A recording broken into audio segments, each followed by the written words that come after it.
పిల్లలు రెండు సంఖ్యలను గుణిస్తే వచ్చే లబ్ధానికి ఆ సంఖ్యలు ఏమవుతాయి? కారణాంకాలు అవుతాయి. ఉదాహరణకి 5, 6ల లబ్ధం 30. ఈ 30కి 5, 6 ఈ రెండు సంఖ్యలు కూడా కారణాంకాలు. అలాగే రెండు కరణుల్ని గుణిస్తే వచ్చే లబ్ధం అకర్ణీయ సంఖ్య అయితే ఈ రెండు కరణుల్లో ఒకటి మరొక దానికి అకర్ణీయ కారణాంకం అంటాం.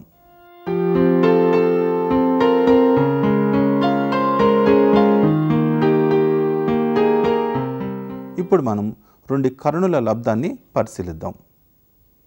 √3 × √3 = 3. ⁵√3 × ⁵9 = 3. ⁴√7 × ⁴√7³ = 7.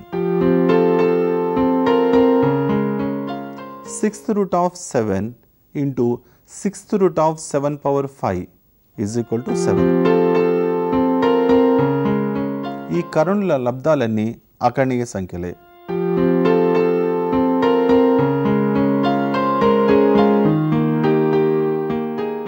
కాబట్టి √3 యొక్క అకర్ణీయ కారణాంకము √3. అదేవిధంగా ⁵√3 యొక్క అకర్ణీయ కారణాంకము ⁵9. అదేవిధంగా ⁵9 యొక్క అకర్ణీయ కారణాంకము ⁵3. ఈ విధంగా కరణుల్ని అకర్ణీయ సంఖ్యలుగా మార్చడాన్ని అకర్ణీయం చేయటం అంటాం. ఇలా అకర్ణీయం చేయటంలో కరణుల యొక్క అకర్ణీయ కారణరాశి మనం కనుక్కోవచ్చు. ఇప్పుడు మనం కొన్ని ఏకపద కరణుల్ని అకర్ణీయం ఏ విధంగా చేయాలో చూద్దాం.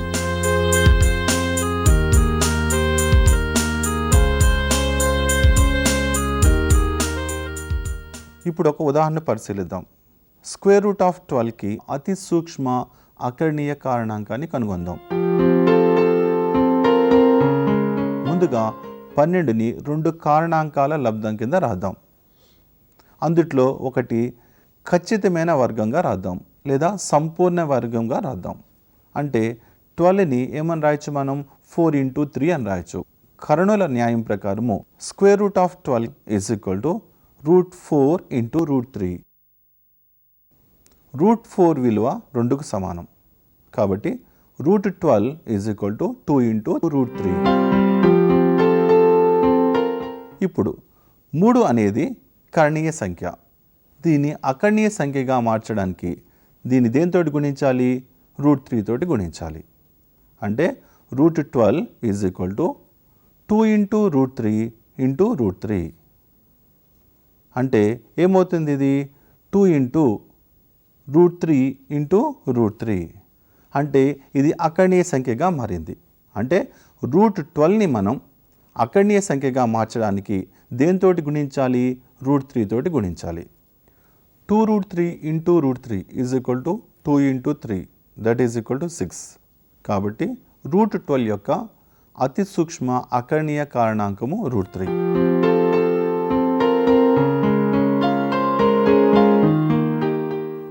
ఇప్పుడు మనం మరొక కరణికి అకర్ణీయ కారణాంకం కనుక్కుందాం.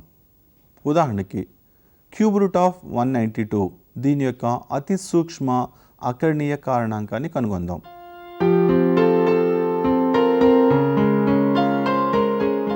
ముందుగా 192ని రెండు కారణాంకాల లబ్ధం కింద రాయాలి. అందుట్లో మొదటిది ఖచ్చితమైన లేదా సంపూర్ణమైన ఘన సంఖ్యగా ఉండేటట్లు రాయాలి. 192 192 = 64 × 3. ఎందుకు మనం 64ని తీసుకున్నాము? ఇది సంపూర్ణ ఘన సంఖ్య. ఎందుకు? 64ని మనము 4³ అని రాయగలుగుతాం. కాబట్టి 64 అనేది ఒక ఖచ్చితమైన ఘన సంఖ్య. ⁵192 = ⁵64 × 3. ఇప్పుడు దీన్ని విడదీసి ⁵64 × ⁵3 అని రాయొచ్చు. ⁵64 విలువ దేనికి సమానంగా ఉంటుంది? 4కి సమానంగా ఉంటుంది. 4 ఇంటూ క్యూబ్ రూట్ ఆఫ్ 3.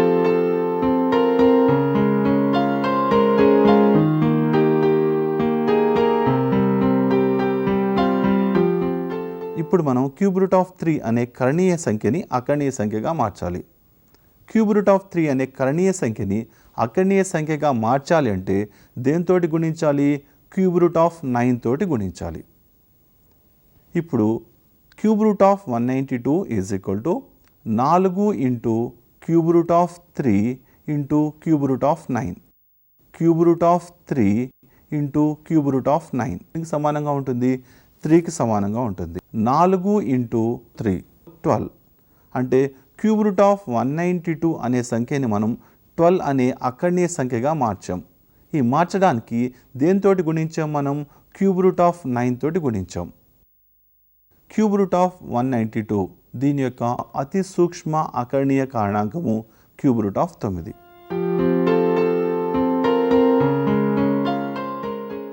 ఇప్పటి వరకు మనం రెండవ మూడవ పరిమాణ ఏకపద కరణుల్ని అకర్ణీయం ఏ విధంగా చేయాలో తెలుసుకున్నాం. ఇప్పుడు మనం కరణుల యొక్క హారాల్ని ఏ విధంగా అకర్ణీయం చేయాలో పరిశీలిద్దాం. ఉదాహరణకి 2/3√3 దీన్ని ఏ విధంగా అకర్ణీయం చేయాలో పరిశీలిద్దాం. హారంలో ఉన్న కరణీయ సంఖ్య √3. ఈ కరణీయ సంఖ్యని అకర్ణీయం చేయాలంటే లవ హారాలను √3 తోటి గుణించాలి. √3 యొక్క అతి సూక్ష్మ అకర్ణీయ కారణాంకము √3. 2/3√3 ది లవహారాల్ని √3 తోటి గుణిస్తే ఏ విధంగా ఉంటుంది? 2 into √3 divided by 3√3 into √3 is equal to, లవంలో ఎటువంటి మార్పు ఉండదు, లవాన్ని అదే విధంగా రాయాలి. 2 into √3 divided by √3 into √3 3 into 3 అంటే 2√3 డివైడెడ్ బై 3 ఇంటూ 3.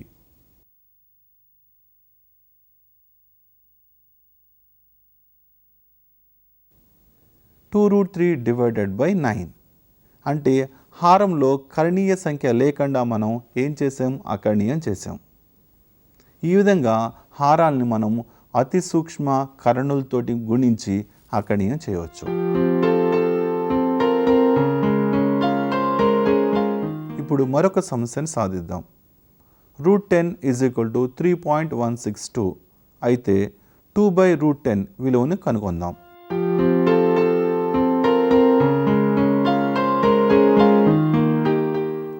ఇక్కడ హారంలో √10 ఉంది. √10 అనేది కరణీయ సంఖ్య. దీన్ని అకర్ణీయం చేయాలంటే లవ హారాలను √10 తోటి గుణించాలి.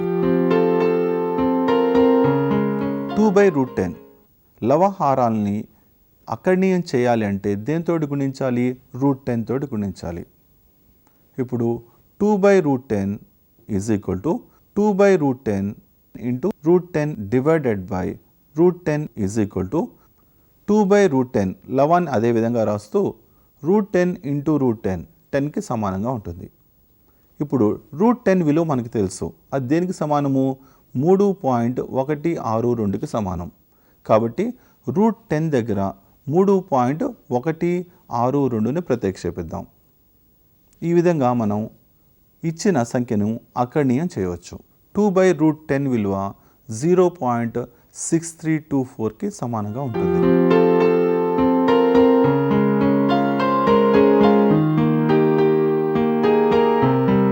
ఈ విధంగా మనం హారంలో కరణులు ఉన్న వాటికి సుమారు విలువను ఏ విధంగా కనుగొనాలో తెలుసుకున్నాం.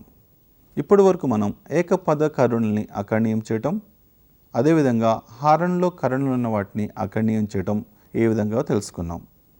మరొక కార్యక్రమంలో ద్విపద పద వర్గ కరణుల్ని అకర్ణీయం ఏ విధంగా చేయాలో తెలుసుకుందాం.